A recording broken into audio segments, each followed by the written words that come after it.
112 상황실에 신고 한 건이 접수가. 신고가요? 지인이 사라졌다. 응. 연락이 완전히 뚝 끊어졌다. 근데 지금 뭔가 좀 이상하다. 그 집으로 갔다. 그런데 집에 지인이 없다. 남편만 있더라. 돈 날라가고 아직 안 돌아왔다고 얘기를 한다. 응. 원래 신고는 가족이 해야 돼요. 가족이 우선이죠. 그러니까 이거는 겨자먹기로 수사해야 돼. CCTV 보는 거예요. 엘리베이터를 타고 집 안으로 가는 거에 나와요. 예. 근데 남편은 왜 귀가하지 않았다고? 그러니까 이상해. 실종자의 남편이 흰천으로 완전히 뒤덮은 여행용 가방을 끌고 나온 거예요. 큰 가방이요? 이 장면을 본 형사들이 그때부터 머리가 쭈비쓰기 시작하지. 근데 엘리베이터 CCTV를 아무리 봐도 그 시간 이후에는 남편이 안 보여. 이거 분명히 뭔가를 숨기기 위한 행위가 명백하다. 그럼 집으로 들어가는 아내는 어디로 사라진 거예요? 그렇지. 이건 볼 것도 없이 형사들이 슬프지만 살인사건.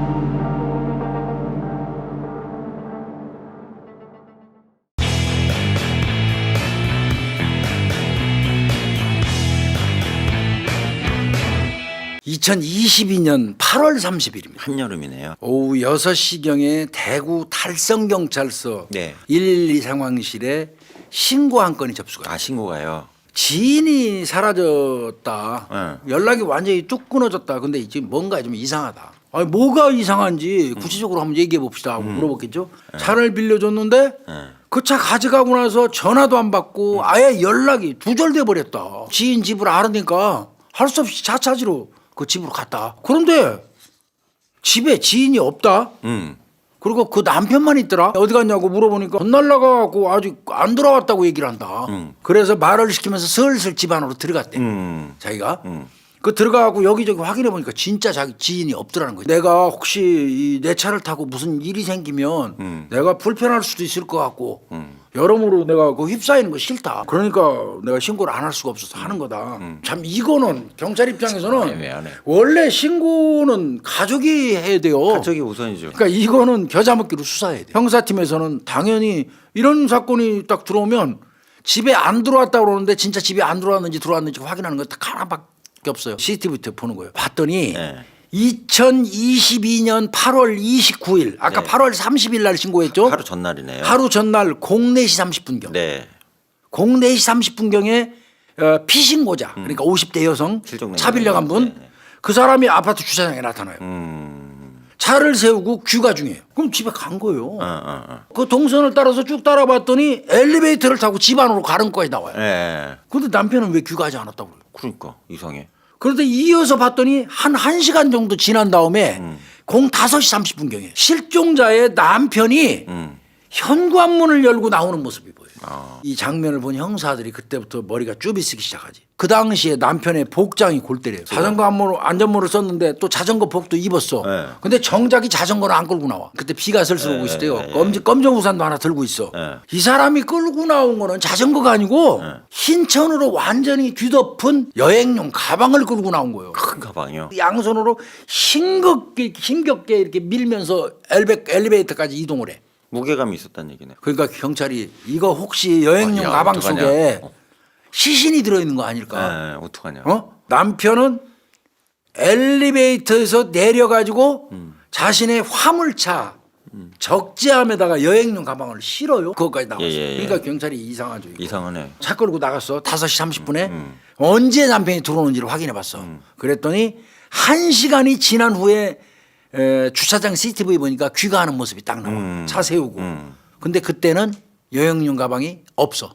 어디다 내려놓고 온 거네. 근데 엘리베이터 CCTV를 아무리 봐도 그 시간 이후에는 남편이 안 보여. 그러면 경찰 입장에서 계산은 딱 하나지. 엘리베이터 안 탄 거지. 안 탄 거네. 비상계단 타고 예, 올라간 예. 거지. CCTV를 다시 확인하니까 남편이 엘리베이터를 안 타고 비상계단을 통해서 걸어서 귀가한 거예요. 뭔가 이거 이상한 거잖아. 그럴 필요가 없는데. 비상계단 쪽에는 CCTV가 없어요. 예. 남편은 미리 그거 알고 있었나 봐요. 예. 이거 분명히 뭔가를 숨기기 위한 행위가 명백하다. 이거. 그렇게 볼 수 있네요. 그래서 CCTV를 사건 발생 추정 시간대 앞뒤를 왕창 늘려요. CCTV를 관찰한 결과 다음 날인 8월 30일 날 네. 이른 새벽에도 남편이 차를 끌고 나가는 게 나와. 4시간 있다가 다시 들어와. 그러네. 예. 그러면 이 아내는 지인이 이 집에 들어가서 소재를 확인했던 8월 30일 날 낮 시간대에도 예, 집에 예. 없었다는 예, 얘기예요. 없었다는 얘기죠. 그럼 집으로 들어가는 아내는 어디로 사라진 거예요? 그렇지. 이건 볼 것도 없이 형사들이 슬프지만 살인 사건입니다. 남편이 아내를 살해해서 예. 8월 29일 날 새벽 여행용 가방에 넣어가지고 이동해서 네. 불상의 장소에다가 시신을 숨기고 1시간 만에 들어온 예, 거예요. 예. 그 이후에 다음 날 예. 다시 시신이 있는 곳으로 간 것이다. 뭐 정리하러 갔겠죠. 시나리오를 짜면 네, 이래요. 네, 네. 정황은 남편이 이거 뭐 문제 일으킨 거예요. 네. 그래서 좀 더 남편의 행동을 관찰하기로 정하고 네. 교대로 잠복을 합니다. 8월 31일 날 새벽 6시경 남편이 내려오더니 지하 주차장으로 와서 자기 차 있는 데서 이렇게 한번 둘러봐. 그러더니 다시 올라가는 모습을 파악을 했어요. 잽싸게 본서에다 연락을 했지. 또 형사가. 그래서 전체 팀원이 소집 합류하게 됩니다. 아니나 다를까 06시 50분경 예. 남편이 작은 여행 가방을 끌고 작은 여행 주차장으로 또 내려와. 이때 경찰이 달라붙습니다. 급습해가지고 살인 혐의를 고지하고 체포해버려요. 그때 긴급 체포를 할 때도 남편은 아주 담담했어요. 살인 혐의로 체포한다고 그러니까 자기 입으로 나는 아내를 죽인 적이 없다 이렇게 얘기했어요. 그럼 당신 아내 어디 있어요? 그렇지, 안 해왔어. 우리는 당신 아내가 집에 귀가하는 걸 이미 CCTV로 다 확인했어요. 근데 아내는 모른대 그 아내 자기는 사람 또 부인도 모른다고 없고. 계속 답변만 되풀이해요. 이제 이렇게 해서 체포가 됐어요. 바로 수색 들어갔어요. 네. 남편을 대동하고 아파트로 들어간 겁니다. 아니나 다를까 집에 들어간 게 역시 아내는 없어요. 그런데 식탁 위에 보니까 휴대폰이 한 점 있는데 이거 누구 거였더니 아내 거야. 어떤 사람이 요즘에 휴대폰 놔두고 장기 외출해서 안 들어옵니까? 그래 이거는 경찰 입장에서 볼 때는 분명히 아내의 신상에 이상이 생겼고 그건 남편이 범인이라는 사실이 거의 확실하죠. 네. 만약에 남편이 아내를 죽인 케이스는 정말 범행 동기 없으면 말이 안 돼. 범행 동기를 찾아라. 부부 주변을 이제 몽창 탐문수사 들어가요. 그런데 그럴 것도 없었어요. 왜요? 같은 서해 네.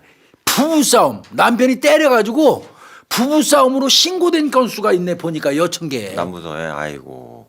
주변 탐문할 것도 없네. 이 두 부부는 두들기 패고 맞는 사이네 보니까. 아이고 참 어떻게. 여천계에서도 수사를 진행하고 있었어요. 칼 들고 아내를 위협한 어휴, 사건이었어요. 말이 돼. 예, 부부 사이에 불화 때문에 살해 동기 된다.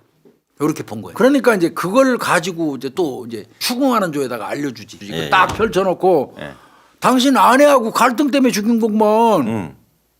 뭘 아니기는 아니래. 갈등이 있었던 건 맞다고. 네. 접수됐으니까 그건 부인할 수 네, 없잖아. 예. 갈등이 있었던 건 맞는데 내가 죽이진 않았다고 끝까지 부인해요. 구체적으로 얘기해봐. 내가 이 마누라하고 이혼을 했다.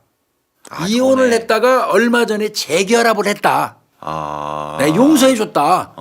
그런데 아내가 여전히 나를 무시하고 함부로 해서 그래서 싸움이 많았던 거고. 그럼 아니 왜 그러면 무시를 한 거냐? 그랬더니 말할 수 없다. 말할 수 이렇게 없다. 얘기해요. 아이고.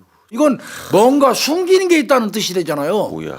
그러면 이거를 풀으면 그게 살해 동기예요. 이때부터 아내 살해에 대한 질문만 하면 부인 몰라요 아니면 무비권 행사예요.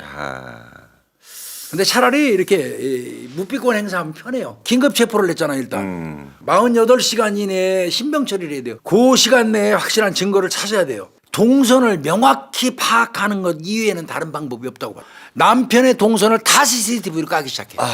아파트 나가면 그 앞에 있는 뭐 저 CCTV 있는 그 전봇대 있는 걸로 따라서 또 연장해서 그 차를 쭉 찾아가는 거예요. 네. 그 화물차 동선을 CCTV를 계속 이어가면서 따라가요. 연장. 이틀간 간 곳이 한 곳이야. 경북 성주에 있는 한 마을이에요. 마을 한쪽엔 CCTV가 없어요. 아예 없고. 이제 마을 안에 어디로 들어갔는지 모르는 거예요. 그렇죠. 근데 그 마을이 아주 후미진 마을이에요. 이제 신문조가 CCTV 동선으로 알아낸 것을 토대로 해가지고 추궁을 해요. 네. 경북 성주 이 마을에 왜 갔어요? 깜짝 놀라는 기색은 있죠. 또 이렇게 핑계대요. 네. 거기에는요, 내가 캠프장 사업하려고 그 마련해둔 부지가 있어요. 집에서 안 입는 옷을 싸가지고 가서 그걸 정리를 할 겸 해가지고 가서 저 여행용 가방에 그 안 입는 옷 싹 넣어가지고 가서 거기서 태우려고. 왜 태우는 태우려고 내가 간 거예요. 근데 형사님들 아시다시피 8월 29일 날 비 왔잖아요. 내 우산 들고 나갔잖아요. 예. 비 왔잖아요. 그래서 그날 못 태웠어요. 그래서 1시간 만에 들어온 거예요. 그리고 다음날 8월 30일 날 내가 가서 가방째 태웠어요. 야, 큰일 났다. 예. 형사의 현재까지 수사 결과로는 가방 속에 시신이 있었다고 판단을 했었잖아요. 예. 형사들은. 그럼 아내를 태운 것이 되는 거잖아. 음. 형사도 이제 긴장했어. 예. 집안에 싹 루미놀 같은 거 다 해봤는데요. 별은 반응도 전혀 없는 겁니다. 야 수색해보자. 농막에서부터 넓혀가면서 무작정 실시하는 겁니다. 주변 지인들을 상대로 탐문했던 내용을 쫙 취합을 했어요. 그럼 이 사람들은 도대체 어떤 사람들이냐. 이 사람이 20대에 서울 동대문 시장에서 의류 사업을 했대요. 돈을 많이 벌었대요. 예. 그 즈음에 이제 소개로 중매지 네. 현재 아내를 만나갖고 1995년도에 결혼을 해요. 돈이 계속 벌어지니까 돈 모아지면 그냥 고향이 대구예요. 대구. 무작정 땅을 사요. 대구 쪽에다가. 그 희한한 사람이에요. 희한한 사람이네. 잘 살았어요. 그때까지 별 문제 없이. 예. 애들이 중국으로 조기 유학을 떠나게 됩니다. 조기 유학을 떠나면서부터 이 집안에 문제가 생기기 시작해요. 중국까지 갔을 때까지만 해도 별 문제가 없었어요. 예. 가깝기도 하고. 예. 그런데 미국으로 이동을 했어요. 예. 근데 잘 아시다시피 미국이나 이쪽 가면 18세 이하의 애들을 가면 보호자가 반드시 따라가야 돼요. 그렇잖아요. 예. 아내가 따라갔습니다. 하하, 기록이 됐네 아저씨. 그러다 보니까 아내가 거기서 외도를 아하이 참 어떡하냐. 자녀들한테 들켰어요. 아유 끝장났네 그냥. 그 바람에 애들이 아버지한테 연락을 하니까 열받아가지고 그래? 2008년도에 이혼해버렸어요. 아 그래 첫 번째 이혼이 이렇게 발생한 거예요. 이혼한 다음에 대구로 내려가요. 이제 땅도 예. 많이 사놨으니까. 예. 글로 내려와서 자기가 미리 땅 많이 사놨잖아. 그 매입한 부지에서 어떤 사업을 준비했냐면 캠핑장 사업을 준비하고 있었어요. 자녀들하고 사이가 엄청 좋아요. 아빠가. 자녀들이 이제 유학 끝나고 나면 여기 오면 글로벌 캠핑장으로 쓰려고 그랬어요. 괜찮네 그것도. 꽤 시간이 흘렀어요. 한 9년 흘렀네. 2017년도에 이 아내 이혼한 아내가 미국에서 한국으로 돌아와요. 아주 깡마른 모습으로 와가지고 자기가 미국에서 암 수술을 받아가지고 이제 살 날이 며칠 안 남았대. 애들이 이제 곧 결혼할 시기가 다가오는데 큰애가 네. 애들을 위해서 재결합합시다 하고 여자가 요구를 해요. 이게 너무 이기적이다 근데. 당연히 거절했죠. 근데 이 여자 참 대단해요. 주변 사람들 찾아다니고 친구들도 찾아다니면서 설득하고 아버지. 그 다음에 이 사람이 또 약한 사람이 누구냐면 바로 얘 형이에요. 형. 형하고 형말은 무지하게 잘 들었어요. 형한테 이 여자가 찾아가요. 아이고. 나 살 날 며칠 안 남았어요. 내가 마지막으로 할 수 있는 건 애들 번듯하게 시집장가 보내는 것밖에 없어요. 근데 형식적으로라도 내가 부부로 이렇게 결합했으면 좋겠어요. 이런 설득을 해요. 남편이 제일 따르던 그 친형이 이제 그 말을 듣고 설득이 된 거예요. 또 요거를 이용한 거죠. 그래서 이제 재결합을 합니다. 아파트도 아내 명의로 해줘요. 그다음에 고급 자동차도 사줍니다.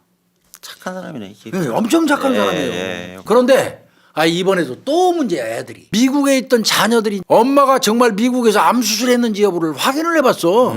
암 수술 관련 기록을 전부 찾아봤어. 애들이 가서 뻥이에요 뻥. 그러면 이 여자가 왜 이렇게 삐쩍 말라갖고 왔느냐.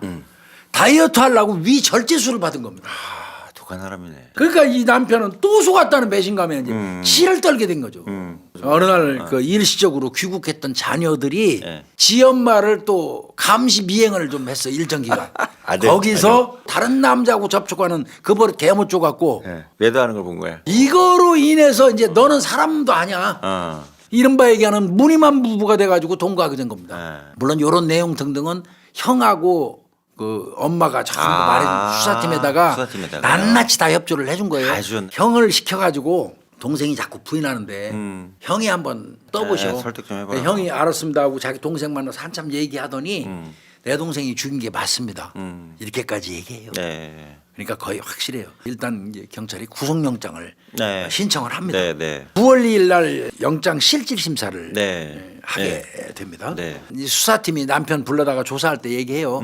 충분히 이해는 되지만 죽였다고 다 끝난 건 아니지 않느냐. 그렇지. 다 끝난 건 아니지. 그래도 자식들의 친엄마인데 악연은 이쯤에서 정리하자. 그래서 시신 수습해가지고 그 사람 용서해서 편하게 보내자.